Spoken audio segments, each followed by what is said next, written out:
¿Qué tal? Muy buenas tardes, soy Héctor de Mauleón, le agradezco que nos acompañe nuevamente en una emisión del Foco. Le doy la bienvenida a Beca Duncan, como cada semana. Bienvenida, muchas gracias, Beca. Héctor, gracias. Y nos acompaña nuestro viejo amigo Jorge Pedro Uribe. Ya hacía unos años que no nos hacía el honor. Cada vez más viejo, el viejo amigo, ¿eh? No, ni digas eso, pero miren, acaba de aparecer un librazo. México, un mito de 7 siglos, crónicas de la ciudad infinita. Es un libro, pues, de un cronista con una vitalidad tremenda. Es un libro que comienza hablando de la ciudad del pasado, pero tiene la virtud de que Jorge Pedro no se queda en las hemerotecas ni en las bibliotecas, sino se sale a la ciudad y nos va contando, nos va narrando la ciudad de hoy. Ya lo decía yo creo que este libro va a quedar como el primer registro de cómo llegó una nueva población al centro de la Ciudad de México, una nueva migración formada por cubanos, venezolanos, etcétera. Chinos, claro, sí. Deja el registro de una transformación en la vida de esta ciudad. Aprovechando que a mí me deslumbró el trabajo tan riguroso, la cultura que despliega Jorge Pedro en este libro, lo invitamos al programa para que nos llevara a algunos de los lugares de los que se habla en este volumen. Van a pasar muchísimos personajes por ahí, pero el libro comienza precisamente con algo que los cronistas pasan por alto generalmente, que es la caída de Tenochtitlan. Es decir, hacen el sitio, cae Tenochtitlan y después ya estamos en la Nueva España, ¿no? Y Jorge Pedro se da el trabajo de comenzar a rastrear los últimos días de Tenochtitlan. ¿Qué pasó en los días previos a la gran caída que nos ha contado Bernal, que nos han contado incontables cronistas? Y nos cita, aquí estamos al final de la calzada de Peralvillo, en lo que sería la punta del islote. Estamos en la parte norte de donde terminaba Tenochtitlan. Y del paso a Tlatelolco, que no hay que olvidar que ese 13 de agosto tan fatídico en realidad sucedió en Tlatelolco, no en Tenochtitlan. Sucedió aquí. Bueno, Tenochtitlan y Tlatelolco solían estar divididos como actualmente las poblaciones nahuas en la zona de Morelos o en la montaña de Texcoco por grandes parajes, ¿no? Ha pasado esto a ser traducido como barrios, pero bueno, barrios o parajes. Aquí estamos en uno que se llama Xacaculco, que algunos llaman Yacacolco y algunos otros han querido llamar Totoc. Y en este gran paraje o barrio, según lo queramos nombrar, estuvieron, como ustedes saben, acuartelados los últimos mexicas que estaban pues envalentonados, sabiendo que tenían las de perder, pero bueno, todavía valientemente resistiendo frente a los invasores españoles y sus aliados mesoamericanos que estaban aquí enfrente, ¿no? En el tianguis de Tlatelolco. Ya eran los últimos días de julio, los primeros días de agosto de 1521, y aquí en Yacacolco están esos últimos mexicas. Ahorita platicábamos antes de empezar a grabar, lo que debería ser excavar acá arqueológicamente. Quién sabe si el terreno cenagoso lo permitiera, pero acá hay mucha historia donde estamos parados. No en vano se construyó una iglesia, la iglesia de Santana, me parece que para marcar que aquí sucedió algo importante. Sí, bueno, es uno de los lugares que, como nos comenta Jorge Pedro, comunicaban Tenochtitlan con Tlatelolco, pero era la calle además por donde entraban los virreyes. Sí. Era un lugar de paso obligado, ¿no? Era la garita, el inicio del camino real hacia el norte. Entonces, y bueno, cuando llegaba algún virrey tenían que hacer una parada obligada en este lugar. Aquí se bajaba el virrey del carruaje, era recibido por las autoridades en una plazuela muy parecida a esta, porque estamos ya en la puerta de entrada de la Ciudad de México y se dice que se hacía el resto de la ruta, o sea, ya en una carretela, o bien a caballo, o bien a pie, acompañado por las autoridades que venían a recibirlos. Y Marroquí se pregunta en su libro, ¿por qué escoger una plaza tan desolada, sucia, con tan poca importancia como Santana, para que el virrey fuera recibido? Y él dice, yo conjeturo que sería para recordar que en ese solar ocurrió lo más encarnizado de la conquista. Y termina diciendo, pero yo le dejo el placer de comprobar esto a alguien más que en el futuro lo podrá comprobar. A lo mejor no hace falta comprobarlo ni excavar arqueológicamente. ¿Nadie lo ha comprobado? me parece que no, pero no hace falta. Mira, yo siento que es bastante probable. Fuente, yo siento que es bastante probable. Bueno, pero además también creo que hay que decir que es un sitio de peregrinaje no solo para los virreyes, es decir, continúa teniendo esa importancia también en peregrinajes, procesiones religiosas de todas las fiestas que había en la Ciudad de México. A la villa, ¿no? Una zona de mesones, además. Sí, Esto claro. ya es Tepito propiamente. Sí. O la Lagunilla. Oye, pero ahora que mencionas la villa... Unos le llaman Peralvillo, Sí. otros le llaman Tepito, otros le llaman La Lagunilla. Fue una parcialidad de Tlatelolco, fue un barrio de Tlatelolco, pero está rodeado de cosas muy atractivas desde el inicio, porque al final, cuando se hace la traza, son expulsados, la población indígena y luego la población mestiza son expulsados y llegan a vivir aquí. Entonces esto le da un carácter muy distinto a lo que podría pasar de aquel lado de la Barrios de indios, ¿no? de la ciudad. República de una Indios. república, Sí. una El Tecpan, república. bueno, sigue aquí a unos cuantos pasos cruzando Reforma Norte, ¿no? La República de Indios, donde los vencidos van a gobernarse solos, aparentemente, y de Tezontlali, que es el eje rayón para allá, pues ya el Ayuntamiento de México para los conquistadores. Tezontlali era la sequía, una un canal. frontera, un canal, un muro de agua, ¿no? Como suele decirse. Oye, pero ahorita que mencionaste el camino a la villa, Héctor, creo que también vale la pena recordar que se dice que esta es la iglesia donde Juan Diego fue bautizado. Ah, pues, Eso también una nos de habla las- de ese paso. es una de las ¿no? versiones. Aquí estuvo la pila bautismal, se supone que ahora está expuesta en la iglesia de Santiago. Y eso es una de las leyendas que se cuentan alrededor de la iglesia de Santa Ana, como también se cuenta que aquí cantó su primera misa Mariano Matamoros. Sí, Mariano Matamoros. sí, el lugarteniente de Morelos, ¿no? Cuando fue estrenado como Que, sacerdote. que no era nativo de este barrio, pero ofició. Era de la ofició Merced, ¿no? misa. No, era de Michoacán, de Jantetelco, de algún lugar. No era de la Ciudad de México. No, pero estuvo, digamos, basado en distintas parroquias. Oye, otra cosa muy interesante es que aquí, como es la entrada de la ciudad, obviamente tenía que estar la aduana. Entonces se hace la aduana famosa de Peralvillo, se hace la aduana del Pulque, en esta zona. Que el Todos los- edificio sigue ahí. O sea, todos los bueno, productos, sí, una claro, parte del edificio. todos los ¿no? productos que van a entrar a la ciudad tenían que pagar un impuesto y estacionarse por este lugar. Precisamente por eso es una zona en la que se establecieron muchísimos mesones para los arrieros, para los comerciantes que venían a hacer los trámites y tenían que estacionarse en este El primer lugar. viaje que hace Ramón López Velarde a la capital, siendo él un niño, escoltado por su tío, se cuenta que se alojó en un mesón de Santa Ana, una zona de mesones, y que en la época de Carlos III, según Marroquí, llegó a haber un puente con una piedra, con una leyenda de la que no se sabe nada, pero se sabe que hubo una piedra honrando al rey Carlos III, con una leyenda en el puente de Santa Ana. Es que es una zona de agua, de puentes. Claro. Bueno, por eso lo Lagunilla, ¿no? Claro. El nombre nos lo da. Claro, es lo que claro. decías, estamos sobre el fango. Ahora, Santana Atenantitech es el nombre que recibe esta parroquia, este templo que vamos a conocer. Jorge Pedro me sorprendió saber que estudió náhuatl. Entonces nos va a decir fácilmente cuál es el significado de Atenantitech. Parece que es muro de piedra Muro o de la piedra, valla o de valla piedra. Junto, esa posposición tech, que siempre va con la partícula ti, es un junto a, porque en el náhuatl no hay preposiciones como tal, sino que se le ponen como sufijos, una cosa rara llamada posposición. Atenantitech sería lo más cercano, junto o pegado a el muro de agua, el muro que divide las aguas. Muro de agua, sí, un albarradón. Un albarradón, exactamente. Un muro de piedra que hablando del camino a la villa, que es esto lógico. nos habla de que esta fue en 1629, durante la peor inundación en la historia de la ciudad, una de las zonas más afectadas. Santa Ana y Santa Catarina es donde más muertos hubo.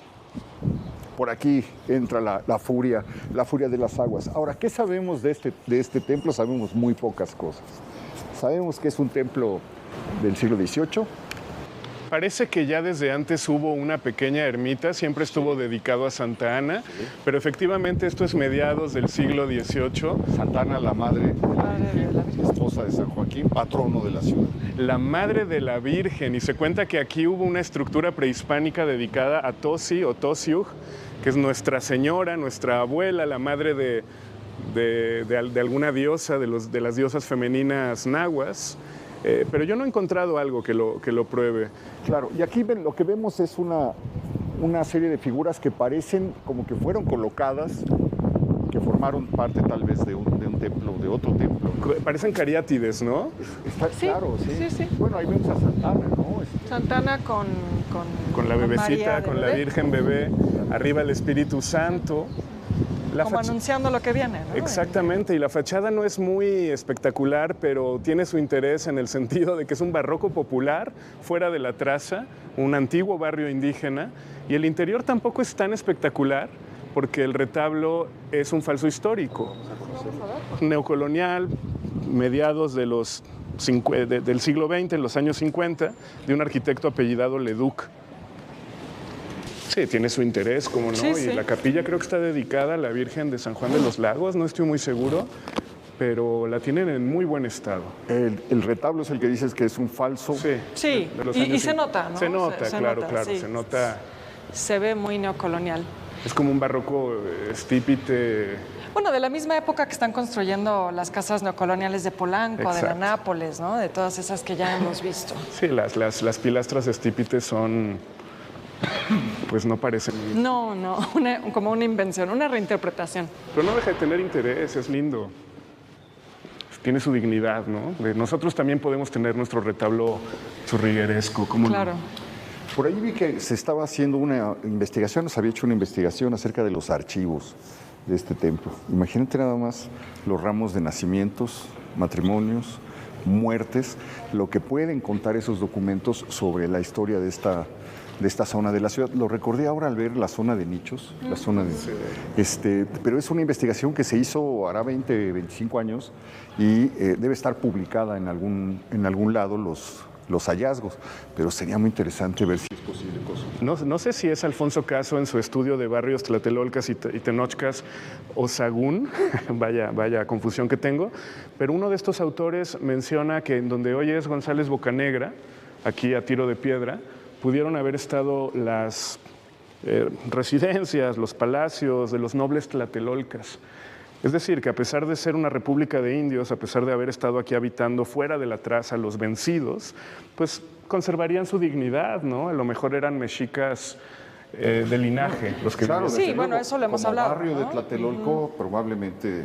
Incluso después de la conquista. Sí, no, y les reconocen la nobilidad. Entonces, a lo mejor en este archivo aparece un acta de nacimiento. Debe de haber muchos apellidos indígenas por Sí, ahí. claro. Dan ganas de esculcar en este archivo. No, a mí se me hace que me dan muchísimas ganas de hacerlo. Bueno, pues la iglesia completamente renovada, con muchísimas renovaciones, pero sí guarda la huella del 18, ¿no? Estas Y arquitecturas. a pesar de ser una zona pantanosa, acuosa, pues no está hundida ni nada. Sí, no se percibe como otras, ¿no?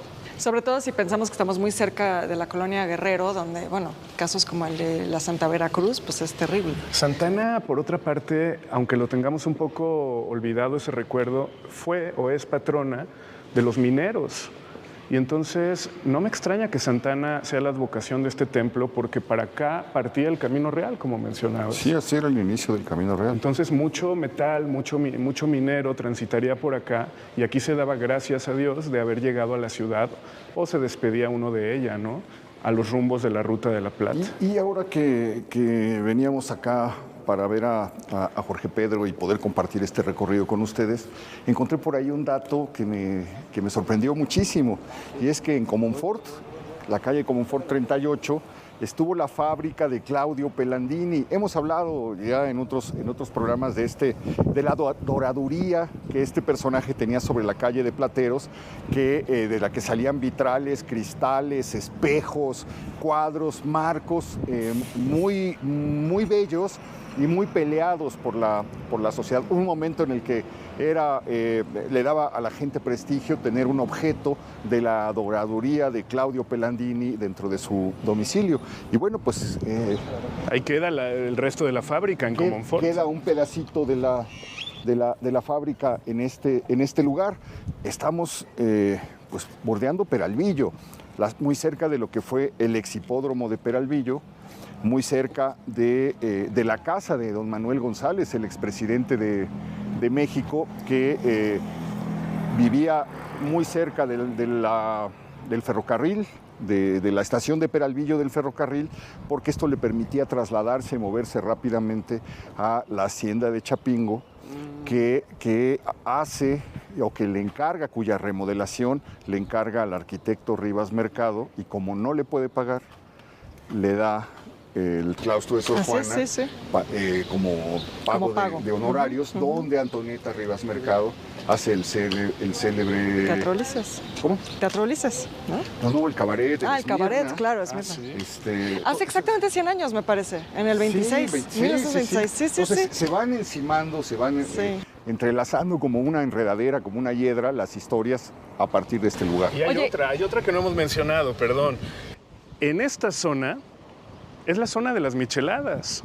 A un lado de Santana, los domingos se pone acá. A ti no te imaginas las micheladas en las licuachelas de Matamoros, quitichelas. pero a ti sí te imagino. No sé, siento que hasta hemos coincidido.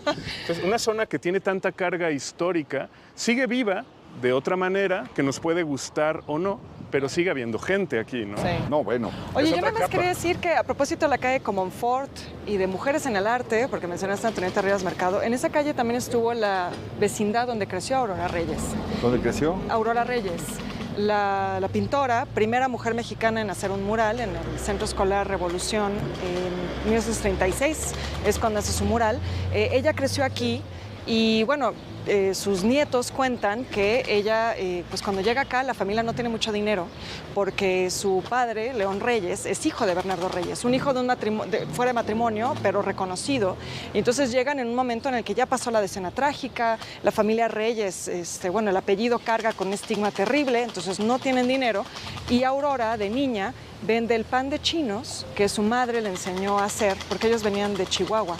Y su madre había aprendido a hacer este pan con los ferrocarrileros chinos que andaban por allá en el norte. Entonces ella salía a las calles de La Lagunilla a vender el pan antes de irse a la primaria y con eso ganar un poquito de dinero. Muy interesante. Vamos a hacer una pequeñísima pausa, no se vayan.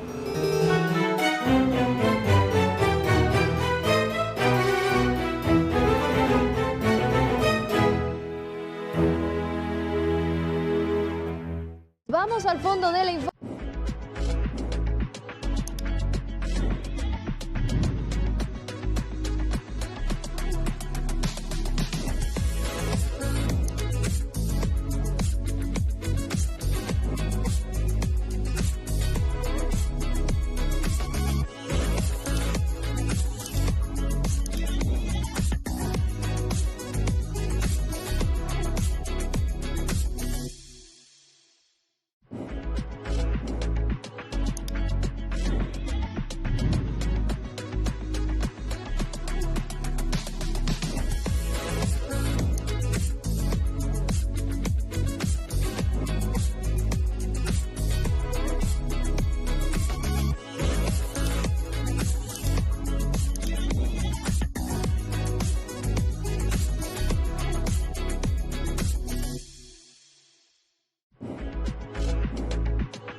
Pues nos hemos detenido en el número 65 de Avenida Peralvillo, donde nos dicen que existió uno de los cines legendarios de las grandes salas de la Ciudad de México, que formó parte del llamado Circuito Olimpia de Jacobo Granat. El cine se llamó Granat, precisamente fue abierto en 1926, estaría cumpliendo un siglo.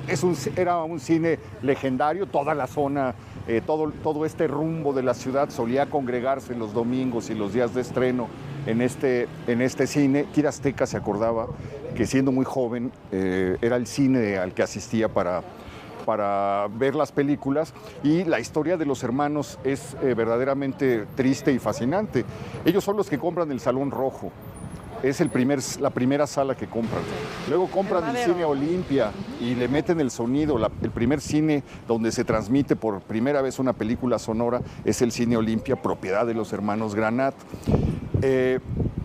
Habían hecho una fortuna trayendo películas europeas, y de repente, cuando empieza el estallido de Hollywood, empiezan a meter cine hollywoodense, que en México se vuelve la locura, y ellos pues, adquieren una fortuna inmensa.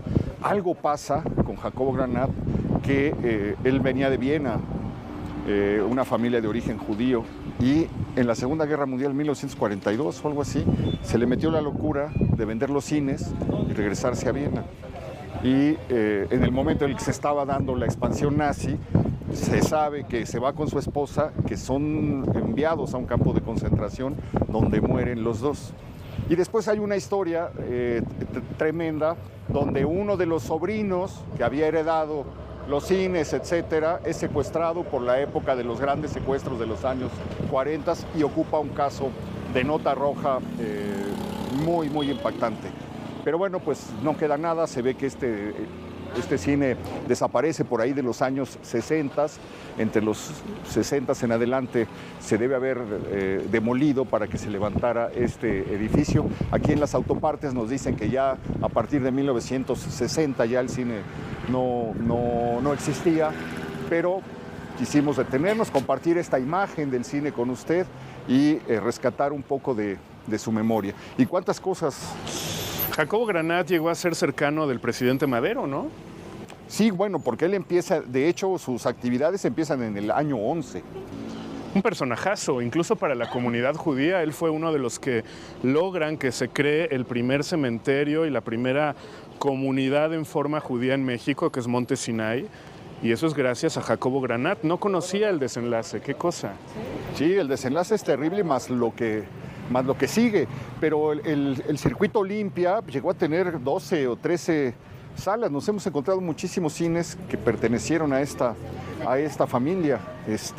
Otra cosa interesante e importante de este lugar, y lo comentaba Jorge Pedro hace unos momentos, es la manera en la que proliferan las refaccionarias, los talleres mecánicos y las ventas de autopartes. Y como siempre le das en el clavo. Es que estábamos pensando que tal vez la presencia tan conspicua, tan abundante de este tipo de negocio, pues nos haga pensar que al ser esta la entrada de la ciudad, una de las principales entradas a la ciudad históricamente, pues ya en otros siglos pudo haber habido también negocios dedicados a lo mismo. ¿Qué tal? ¿Cómo está, señora? Buenas tardes. Ya fue a donde yo vivo. ¿Dónde vive? Ahí, bueno, yo vivo en Bucareli, ahí en el Vizcaya, ahí. Ah, claro, ahí estuvimos. Ahí estuvo, te digo, es el del foco. Mucho gusto, gracias. Mucho gusto. Entonces, lo que piensas es, como vía de paso obligada para entrar y salir de la ciudad, pues a la gente se le descomponía la carreta y ahora se les descompone el coche. Es que es efectivamente una zona de mesones, una zona de entrada y de salida, de paso, y lo mismo ocurre ahí donde comienza el Canal de la Viga, en el Parque del Indio, Fray Servando, que también está lleno de lugares para refacciones, y es obvio, pues allí estaban antes los astilleros, o no sé cómo se les llamaría, para arreglar las balsas, ¿no? Las canoas. Sí. Aquí tendría que haber un espacio para dejar las carrocerías. Sí, sí. Claro. Bueno, el propio virrey decías que aquí dejaba, incluso ¿no? repararlas, etcétera. Y entonces sí tiene una lógica de que pues estás llegando a la salida de la ciudad, qué mejor que tengas a la mano ese tipo de servicios. Estaba pensando también que hay una escena de Pepe el Toro, donde sale esta calle, ¿no? Uy, no lo tengo presente. ¿Tú, Beca? No, la verdad que no. Bueno, por ahí Víctor Guerrero seguro nos escribirá. Él nos pondrá en Twitter. Diciéndonos si sí o si no. Pero bueno, estamos recorriendo una de las calles más antiguas de la ciudad. Si nos fuéramos hacia atrás, llegábamos a Xochimilco, en línea recta. De las calzadas originales. Una de las calzadas originales. Si siguiéramos de frente, pues llegaríamos a la villa y podríamos seguir hasta la frontera. Bueno, claro, es que Peralvillo hacia el sur se convierte en República de Brasil, que hacia el sur se convierte en 5 de febrero, que hacia el sur, vete tú a saber hasta dónde llegue. Sí, claro. Son calles muy largas las de esta ciudad. Mira este olor a refacción, la estética que tienen estos negocios, los rótulos. Es muy cinematográfico, ¿no? Sí. Miles y miles de piezas. Hemos atravesado la calle Rivero, hemos atravesado... Estamos acercándonos a la esquina con Constancia porque vamos a ir a un paraje que en tiempos de 1521, de la caída de Tenochtitlan Tlatelolco, llegó a llamarse Amaxac, la casa de un noble tlatelolca que se llamaba Aztahuatzin, en cuya azotea estaba Hernán Cortés esperando que le trajeran a Cuauhtémoc, y era la primera vez que se veían a la cara. Son impresionantes estos negocios de la avenida Peralvillo, donde, como comenta uno de los compañeros del equipo, podrías armar un coche comprando. Es que es impresionante lo que hay aquí. Y el olor a cigüeñal, desde luego, sí, que te va acompañando. Mira, me impresiona esto. Ya desde aquí estamos viendo los edificios, 3 edificios de la unidad de Nonualco Tlatelolco, y aquí estamos viendo el parque de Santiago, ¿no? El Jardín de Santiago, que es una réplica del Jardín de San Marcos en Aguascalientes, que es donde parcialmente estuvo el Tianguis de Tlatelolco. Reforma Norte pues no existía, ¿no? Estamos en Tlatelolco, propiamente hablando, ¿no? Sí, en un barrio de Tlatelolco. Oye, pues, ¿y hacia dónde nos vamos a dirigir? Vamos aquí sobre Constancia, que es una calle principal de Tepito, a la esquina con Santa Lucía. Si uno ve los planos antiguos, puede darse cuenta de que tempranamente llegó a haber una capilla dedicada a Santa Lucía. Habrá que preguntarse por qué esa advocación. El chiste es que pusieron ahí una capilla en conmemoración, en recuerdo de algo importante que pasó. Ya no está la capilla de Santa Lucía, y aquí está la placa centenaria 1921. Una placa colocada en el 21. Esos son los tiempos de Vasconcelos como primer secretario de Educación, ¿no? Gracias. Bueno, aquí está.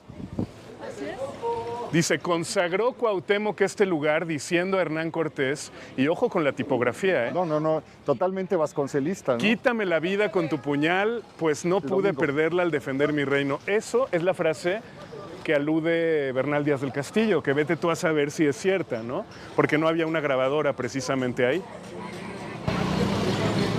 Pero sí tiene totalmente, como dice Sector, el estilo, o sea, la tipografía, incluso esta imagen del águila, además el águila descendiendo, ¿no? Que es, pues, el nombre de Cuauhtémoc.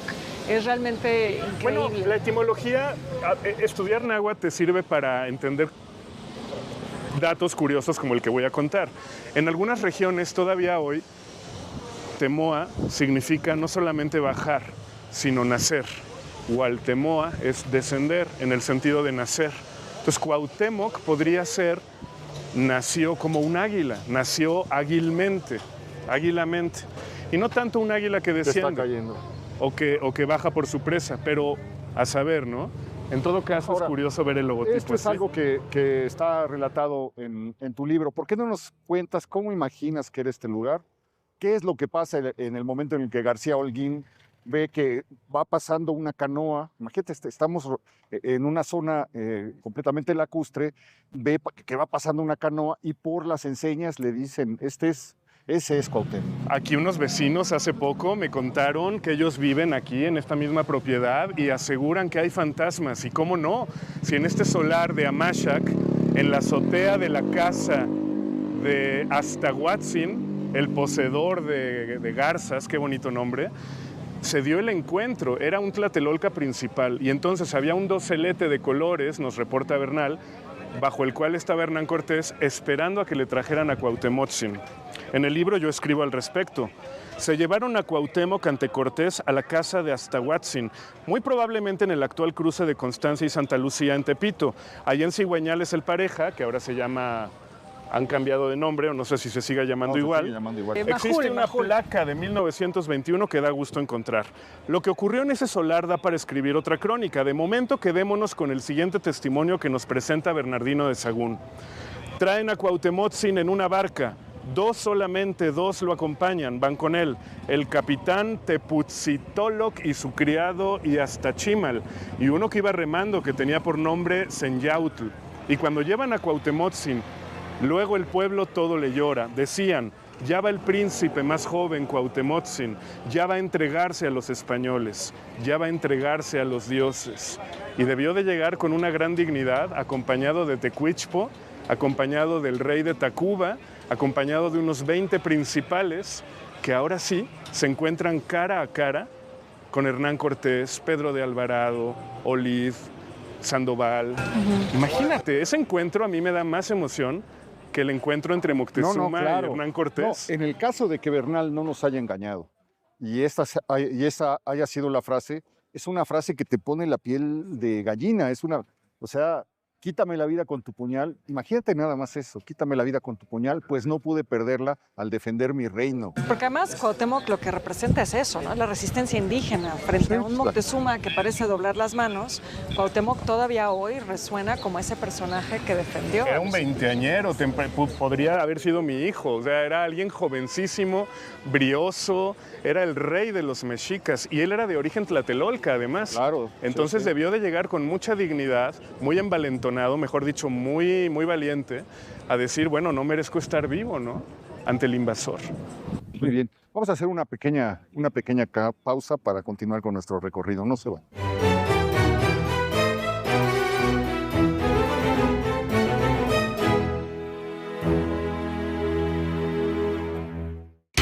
¿Eres mexicano?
Me hubiera encantado que nos hubiera acompañado la cámara a lo largo del recorrido, este tramo que acabamos de hacer para llegar a esta plazuela donde está el templo de la Conchita Tequipeuca.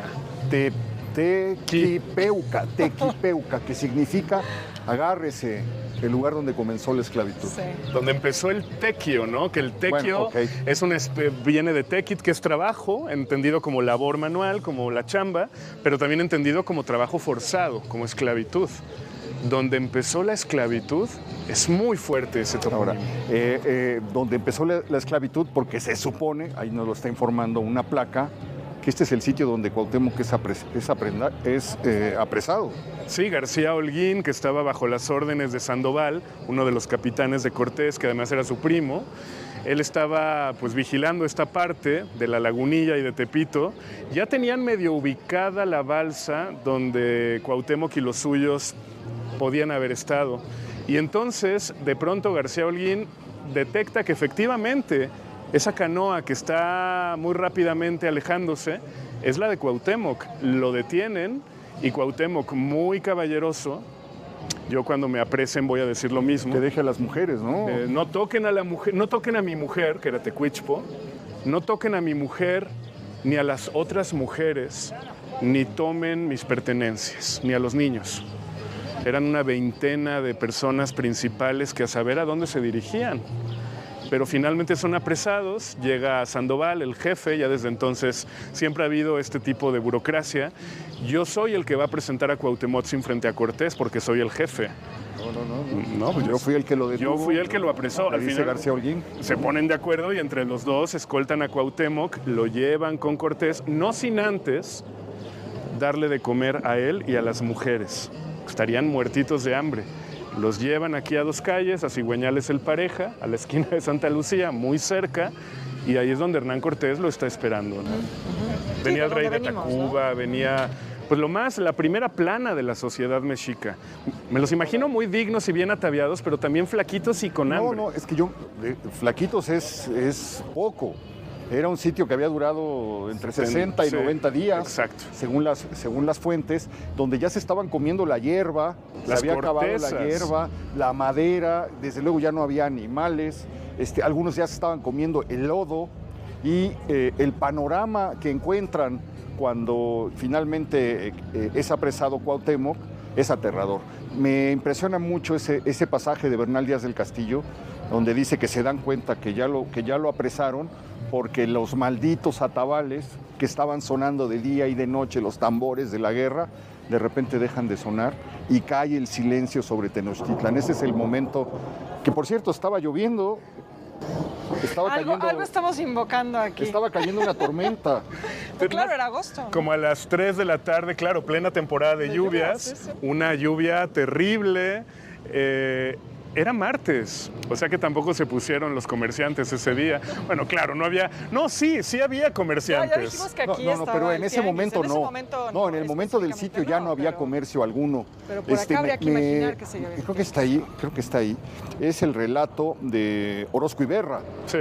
De cómo entran pisando cadáveres en medio de un olor a putrefacción de los cuerpos que ya estaban muertos, que habían quedado ahí después de resistir el sitio durante 60 y tantos, 70 y tantos, 80 y tantos días.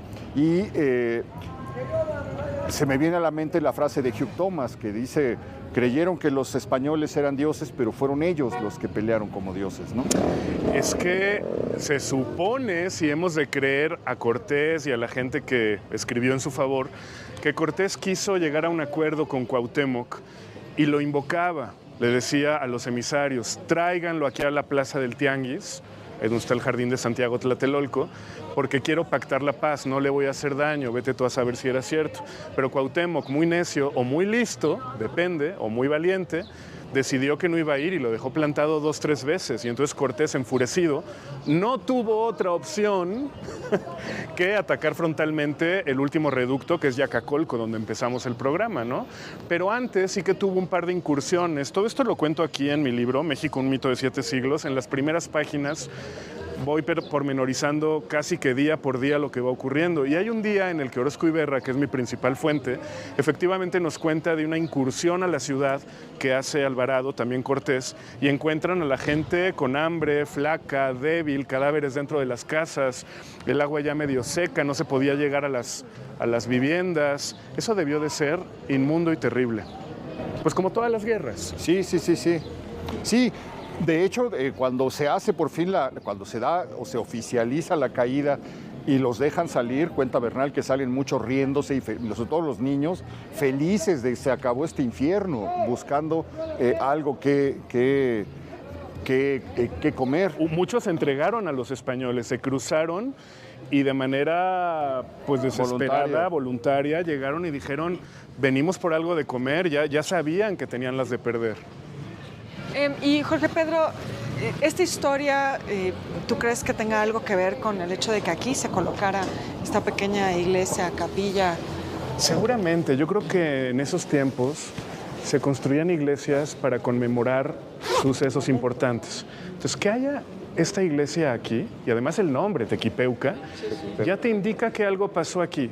Pero además, mucho tiempo, bueno, no mucho tiempo, pero al inicio estuvo enterrada aquí Tecuichpo, la esposa de Cuauhtémoc, la hija de Moctezuma Xocoyotzin, que también fue esposa de otros españoles, tuvo una hija con Hernán Cortés. Tecuichpo es un personajazo y se sabe que estuvo enterrada aquí antes de que la llevaran al templo de San Agustín, ahí en el primer cuadro. Entonces imagínate, a Tecuichpo no le iban a enterrar en cualquier lugar.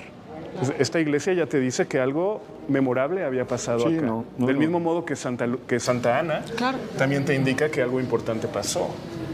Sí, y en esos primeros años tras la conquista, pues eso era bastante común, ¿no? Como dices, se conmemoraran ciertos acontecimientos poniendo ahí una... Pero además el nombre, la Conchita, la Concepción, que era como un fetiche cortesiano, porque la Conchita es el nombre de tu barrio, el barrio donde estuvo el Real de los Españoles después de haber estado en Acachinanco. Se mudaron finalmente ahí y ahí se llevaron a Cuauhtémoc, por cierto. Aquí muchas veces los vecinos te cuentan, aquí le quemaron los pies a Cuauhtémoc, pero en realidad aquí estuvo un par de días, se lo llevaron a Acachinango y luego se lo llevaron a la Conchita. La Conchita, en Coyoacán, cortesiano. La Conchita Tequipeuca, cortesiano. Y yo he notado... ¿La Inmaculada Concepción? Claro, todo el centro está rodeado de capillas dedicadas a la Concepción. Sí. También era una vocación importante para la corona española. Pero era muy rara porque el dogma de la Concepción, de la limpia Concepción de María, solo se aprueba hasta mediados del siglo XIX. Por alguna razón, Hernán Cortés quería mucho a la Conchita, su estandarte era una Concepción, y las fundaciones que él va dejando, no sé, alrededor del centro hay... En Merced Balbuena hay Ixnahualtongo, la Conchita Ixnahualtongo, el Salto del Agua, la Conchita Tequipeuca, la Conchita, el primer convento de monjas, la Concepción, y todo como rodeando y protegiendo el centro. Entonces, que esta iglesia se llame la Conchita ya hace que huela a Hernán Cortés. Claro. Ahora, desde luego, pues ya habían levantado una ermita donde fueron los caídos de la Noche Triste. Tenemos los datos de que donde ocurría algo iban y plantaban un templo, una parroquia, una pequeña ermita. Seguramente en este lugar se levantó para conmemorar que había sido aquí el 13 de agosto de 1521, el día de la caída Día de San Hipólito. Día de San Hipólito, sí. Los vecinos de aquí, de esta parte de Tepito, están muy conscientes de que este templo es importante, de que aquí se aprendió a Cuauhtémoc. Y eso es muy bonito. Luego no en todos los barrios tienen esta conciencia histórica tan arraizada como lo tienen los tepiteños, que son muy orgullosos de su origen y de su presente también. Sí, pues acabamos de pasar por la Galería José María Velasco. Además, un sitio... bueno, está este libro de Arréchiga, que es Tepito, historia de un barrio. Sí. Es fascinante porque lo que nos revela es que como era parte de una república de indios, pues la ciudad española no le hizo caso. Entonces no tienes agua, no tienes servicios, no te recogen la basura, no tienes pavimento, no tienes alumbrado. Y entonces esto se fue volviendo... fue avanzando a lo largo de los siglos, lo que hizo que la comunidad dijera, pues no me pelan, pues lo resuelvo yo pongo mi empedrado, yo pongo mi alumbrado, y yo pongo mis reglas y yo pongo mis leyes. Y siendo una zona de comercio pegada al mercado de Tlatelolco, pues la actividad comercial viene desde los orígenes prehispánicos. Entonces, también de la resiliencia, ¿no? Lo que dices. Claro. Al día de hoy Tepito se manda solo, ¿eh? Héctor. Al día de hoy Tepito se manda solo. Ándele. Pues muchos saludos aquí entre los tepiteños, además. Oye, no, y eso ya te explica la naturaleza de Tepito, por qué Tepito se vuelve Tepito. Y luego todo este revoltijo, a ver si tú nos lo puedes explicar, dónde empieza Peralvillo, dónde acaba Tepito. No termina de quedar nunca muy claro, ¿no? No, porque Tepito... La Morelos abarca Tepito y Peralvillo. Digamos que el templo de San Francisco Tepitón, San Francisco el pequeño, Ajá, eso sí, significa sí. Tepitón, Sí. en comparación con San Francisco el Grande, allá en México, Tenochtitlan, o el templo franciscano de aquí de Tlatelolco. Este es el Tepitón, el chiquito. Ahí sería el corazón del barrio, pero también lo podría ser La Conchita, también lo podría ser Santa Ana.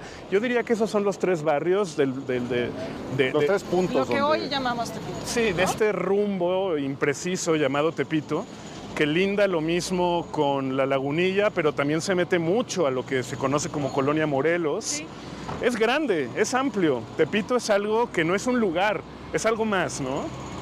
La otra cosa sorprendente, estimado Jorge Pedro Beca, es que va uno encontrando restos de edificaciones de finales del siglo XIX, de principios del siglo XX, con una edad indeterminada, con una edad indefinida, que sin embargo todavía guardan un trozo en la fachada que nos habla o que nos deja imaginar cómo pudo haber sido este lugar. Este predio en particular estuvo el 86 bien amolado después del El terremoto de sismo, sí. 2017.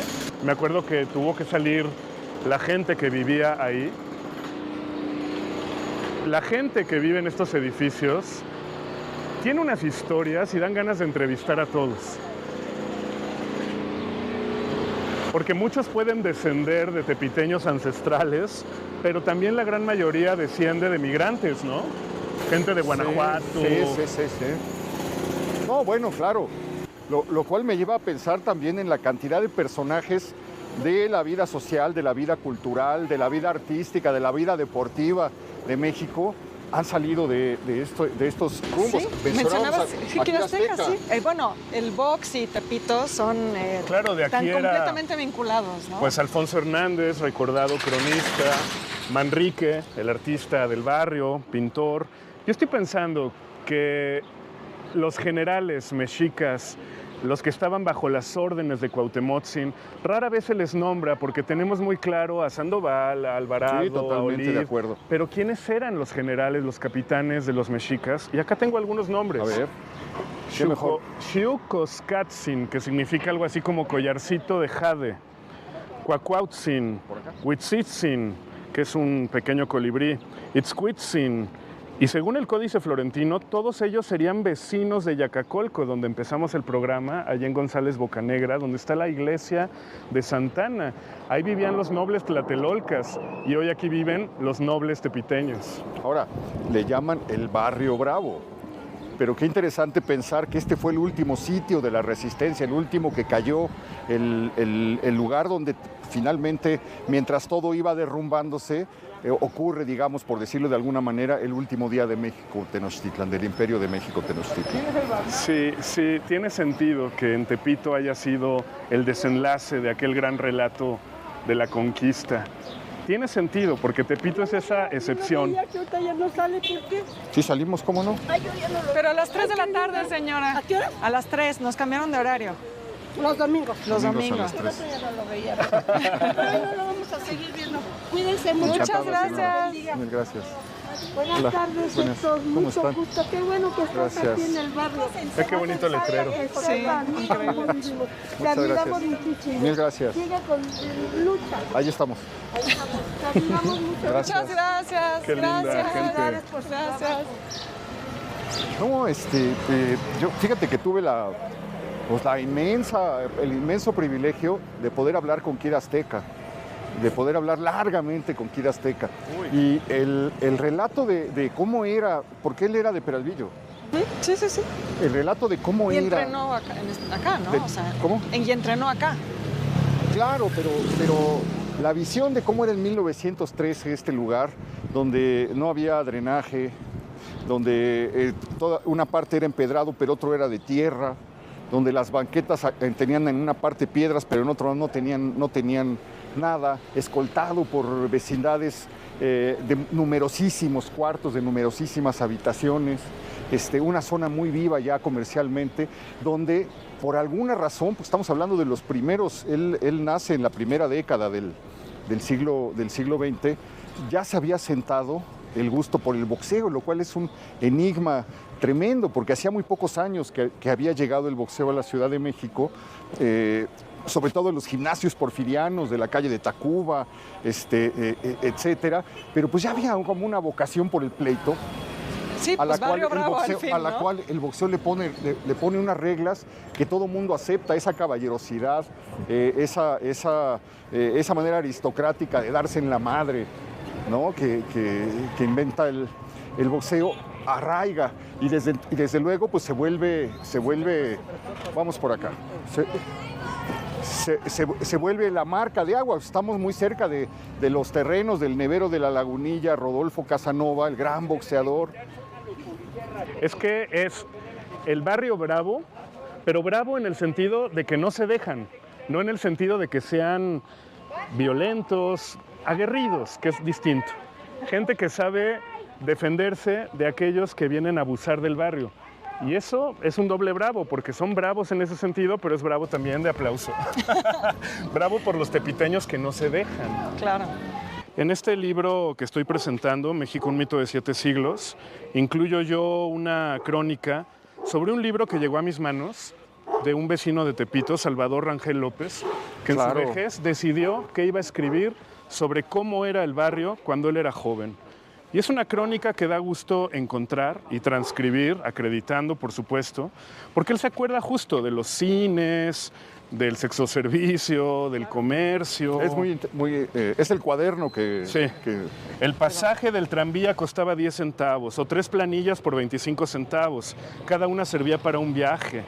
En esta zona estaba la terminal de tranvías Peralvillo, Oaxaca, y las 3 líneas de camiones de Peralvillo, Cozumel. Cozumel, me imagino que la calle en la colonia Roma. Existían muchas líneas de camiones, todas independientes. Los tranvías sí eran de una sola compañía y cruzaban por estas calles hasta el Zócalo para regresar por Jesús Carranza. El Tepito de otros tiempos. Oigan, que por cierto, estamos pasando aquí un mural que creo que vale la pena mencionarlo porque es otro momento de Tepito. Esta agrupación Tepito Arte Acá, un grupo de artistas que en la década de los 80, 90 decidió traer el arte a Tepito y realizaron varios murales, entre ellos pues que los que quedan muy poquitos, la verdad, pero bueno, ellos hicieron también un trabajo interesante en Tlatelolco después del sismo, de resarcir un poco las cicatrices de los vecinos. Esto debe ser a de través del Manrique, arte. de Daniel Manrique, cuya obra está en gran medida alojada aquí en la Galería José María Velasco. Tienen ahí los oficios de Tepito y unas pinturas maravillosas, pero sobre todo lo de Manrique se disfruta mejor en la calle, porque esa era la idea de Tepito Arte Acá. Pues Exactamente. tendremos oportunidad de visitarlo. Ojalá podamos seguir Por favor. visitando o recorriendo los lugares que mencionas en tu libro, estimado Jorge Pedro. La verdad, felicidades por el esfuerzo, por el trabajo, por la lucidez con la que acometiste acercarte a la ciudad, la forma en la que te acercaste. Muchas a la ciudad. gracias. Viniendo de ti es un honor y aprecio mucho la invitación de ustedes dos, a quienes mucho aprecio y admiro. El trabajo que hacen en el Foco es Entonces, increíble. le seguimos. Muchas gracias. Le seguimos la próxima semana. Claro que sí. Muy bien, pues espero que haya disfrutado este recorrido. Vamos a seguir visitando los lugares históricos del centro de la Ciudad de México de la mano de Jorge Pedro. Muchísimas gracias. A ti, a ustedes. Gracias, Beca. Héctor. Muchas gracias, Jorge Beca. Pedro. Sígasela pasando bien. Nos vemos la próxima semana aquí en El Foco.